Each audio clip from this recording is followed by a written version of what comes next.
Xin chào các bạn, mình là Thành và mình chơi GoPro.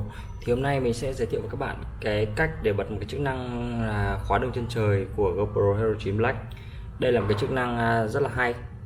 Nhiều bạn thì tưởng rằng là cái chức năng này sẽ chỉ hoạt động khi bạn có một cái module lens max chuẩn bị mới ra của GoPro, nhưng mình đã test thử và thấy là nó hoạt động hoàn toàn bình thường trên một chiếc GoPro 9, hoạt động một cách rất là độc lập, không cần cái module lens max này.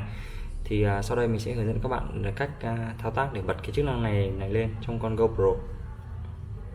Thì để sử dụng chức năng này thực ra rất là đơn giản. Ở trên màn hình của GoPro bạn kéo xuống này, đó, các bạn để ý bên góc phải của màn hình ấy, nó có một cái hình dạng như là hình vuông mà trong nó có hình tròn, cái biểu tượng hình vuông trong hình tròn, nó gọi là cái biểu tượng của cái chỗ lens mode ấy, max lens mode ấy. Bạn ấn vào nó sẽ báo một cái dòng hiển thị, nếu các bạn bỏ qua các bạn không cần để ý, thì khi đó trên góc phải màn hình của bạn sẽ hiện tượng có một cái biểu tượng hình vuông và có một dấu gạch ngang, tức là cái biểu tượng của việc khóa đường chân trời. Các bạn chọn vào OK thì các bạn có thể nhìn thấy cái đây, mình show cho các bạn cái diễn biến của cái màn hình đó, tức là khi đó thì rơi cái tình trạng là cái khung cảnh của bạn sẽ được ổn định như này, luôn luôn là khung cảnh dù bạn có xoay bất kỳ theo hướng như nào thì cái cảnh của bạn cũng sẽ, khung hình của bạn sẽ được giữ song song so với cả mặt đất, đó, gọi là song song so với cả mặt đất. Đây là một cái chức năng rất là độc đáo và rất là hay. Nếu như mà các bạn chưa từng sử dụng qua những con camera 360 của GoPro thì đây có lẽ là một điều rất là kinh khủng đối với một con camera.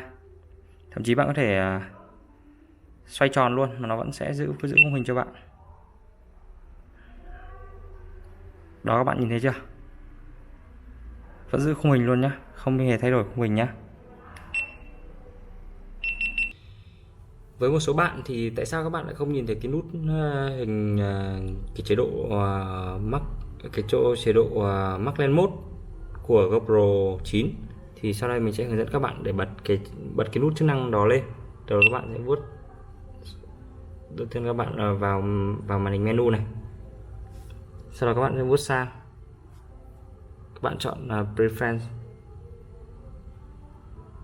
đó, xong các bạn kéo lên, các bạn chọn xuống phần mode này, có cái chỗ max lens mode này, có max lens mode và media mode thì bạn chọn max lens mode nhé.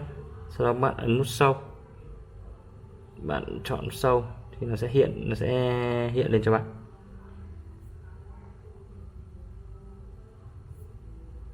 Đó, nó sẽ hiện cái nút này lên. Nếu mà bạn chọn 2 nó sẽ ẩn cái nút đó lên, ẩn cái nút đó đi.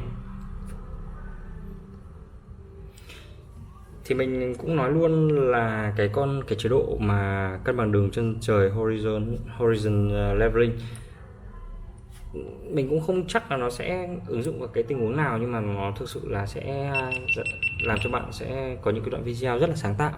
Hy vọng các bạn sẽ áp dụng trong cái thời gian tới để tạo ra những cái video thật là tuyệt vời với GoPro Hero 9.